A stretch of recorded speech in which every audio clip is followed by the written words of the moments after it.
今天我们要开始一个新的系列，我会以一组反义的词这样的思路来和大家分享日常生活里的常用词组，包括2个字的词，还有4个字的成语。今天要讲的是这组反义词：大小。大小。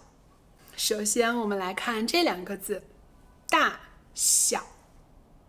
我经常在生活里听到或说到这6个词：大不了，大不了；小肚鸡肠，小肚鸡肠；小心眼儿，小心眼儿；大人不计小人过，大人不计小人过；没大没小，没大没小；大眼瞪小眼，大眼瞪小眼。我们先来看第一个。大不了，大不了要怎么来理解它呢？意思就是最多也就这样，最坏的结果也就是这样了。放在一个句子里，你就懂是什么意思了。比如又下雨了，大不了就不出去了呗，大不了就不出去了呗。这次出差我忘记带伞了，大不了就重新买一把，大不了就重新买一把。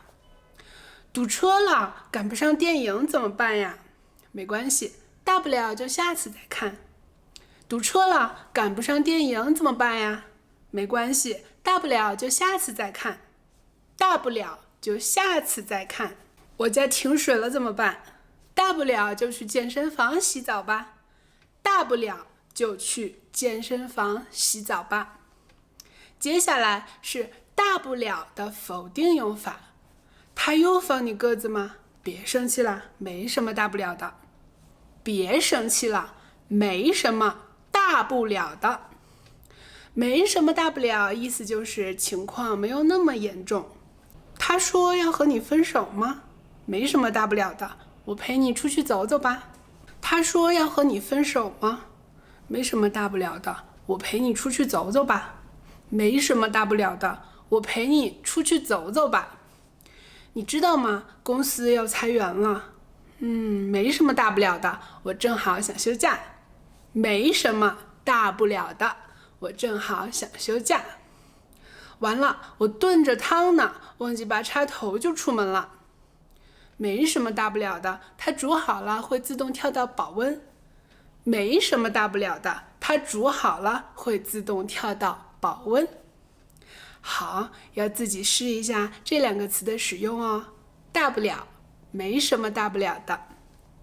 下面这个词，小肚鸡肠，小心眼儿，这2个词是差不多的意思，就是形容一个人心胸狭窄，斤斤计较。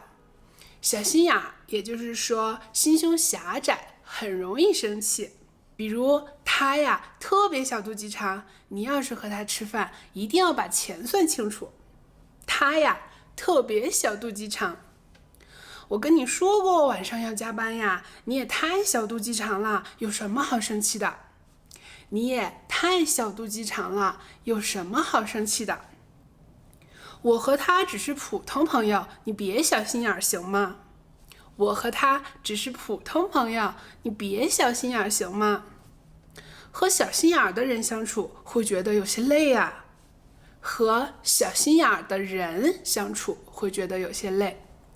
大大咧咧的那种性格会轻松一些，大大咧咧那种性格会轻松一些。大大咧咧和小心眼儿是相对的。大大咧咧的意思就是待人处事随随便便，蛮不在乎。它在字面上呀有些贬义了，实际上是个中性词，没有好坏的情感。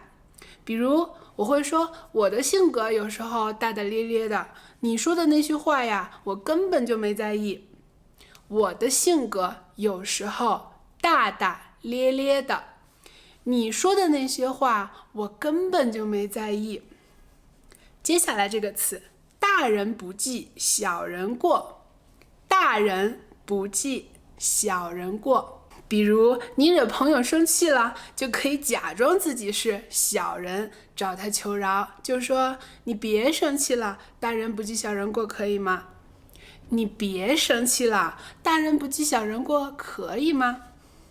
你就大人不计小人过，原谅我吧。你就大人不计小人过，原谅我吧。这种表达方式呀，就比较贬低自己，会用在那种很亲密的朋友或恋人之间，和长辈之间会用到没大没小这个词。没大没小是指不分辈分，说话的时候不懂规矩，超越了身份。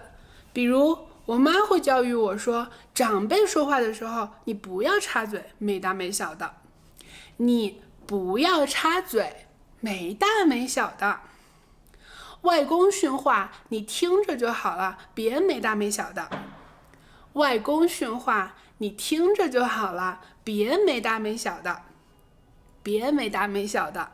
你看我后面都会说的这个字，它放在句末呀，就表示肯定的语气。大眼瞪小眼这个词普通朋友之间也可以用，意思就是说我看着你，你看着我，表现的没有办法处理某种情况。比如我们一起去旅游，到了那之后竟然天天下雨，我们就只能大眼瞪小眼在酒店里躺着。我们就只能大眼瞪小眼在酒店里躺着。又停电了，我们只能大眼瞪小眼的坐着。我们只能大眼瞪小眼的坐着。哎呀，我忘记买菜回来了。不能大眼瞪小眼呀，我们出去吃吧。不能大眼瞪小眼呀，我们出去吃吧。我们一起读一遍刚才的词好不好？大不了，没什么大不了的。小肚鸡肠，小心眼。大人不计小人过，没大没小，大眼瞪小眼。你记住了吗？接下来我要讲几个有关大和小的成语。我们为什么要用成语呢？是因为它可以用简短的几个字就能表达很复杂的意思。我不会分享那种生僻的成语，因为那样的表达方式在口语里会显得有些奇怪。平时的沟通如果恰当的使用成语，通常会被认为这个人谈吐不凡。谈吐不凡的意思是有文化，素质高。就类似英语里的俚语，还有一些固定的表达方式，你把中文里的成语当作是一种惯用的表达，这样来理解它就不会觉得难了。生活里面常用的成语是这几个：大材小用，大材小用，大同小异，大同小异，小题大做，小题大做，大惊小怪，大惊小怪，因小失大，因小失大。我先来讲它们是什么意思，然后举一些例句，你就知道怎么用了。最好是你也想象一个场景，然后来造句。如果你不确定的话，可以评论或私信问我，我很高兴和你交流有关中文的话题。好，我们先来看第一个，大材小用。大材小用是指把大的材料用在小的地方，就比喻那种使用不恰当，造成了浪费的情况。比如我这次去练习自由潜，我的教练好厉害呀，他教我实在是有点大材小用了。他教我实在是有点大材小用了，这个就是在夸他，夸他的能力很强。如果我要辞退一个员工，我就会婉转地告诉他，我认为你在我们团队有些大材小用了，这个月你出去找找工作吧，也许有更适合你的地方，发挥更大的价值。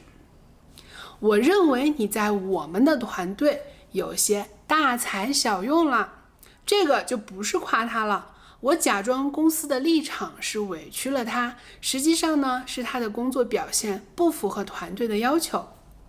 也可以用大材小用。接下来这个词，大同小异。大同小异，大同小异是指大大体相同，但是在细节上有一些差异。比如说，这2件衣服款式大同小异的，价格呢，哪件便宜啊？款式大同小异的。但是不能说双胞胎长得大同小异，有点不礼貌。一般大同小异是用来说物品，可以说双胞胎通常长得差不多，但他们的性格大同小异。性格大同小异，这2个锅功能方面大同小异的，这2个锅在功能方面是大同小异的。接下来这个词，小题大做。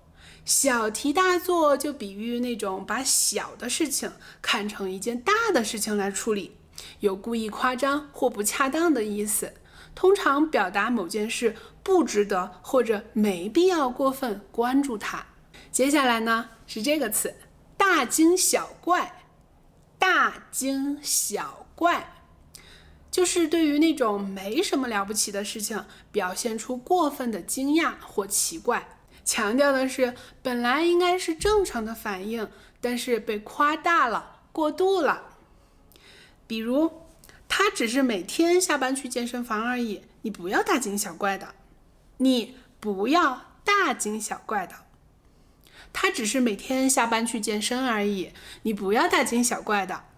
不要大惊小怪的。接下来这个词，因小失大。因小失大呢，就是为了追求小小的利益而失去了更大的利益，是形容那种目光短浅，只考虑眼前的利益，没有长远的考虑。比如考试的时候，如果遇到难题，就应该跳过去，不要把时间浪费在那儿。因小失大可不行哦，因小失大可不行哦。好，有关大和小的词，我今天想分享的词就是这些啦。下一期我要说多和少，拜拜。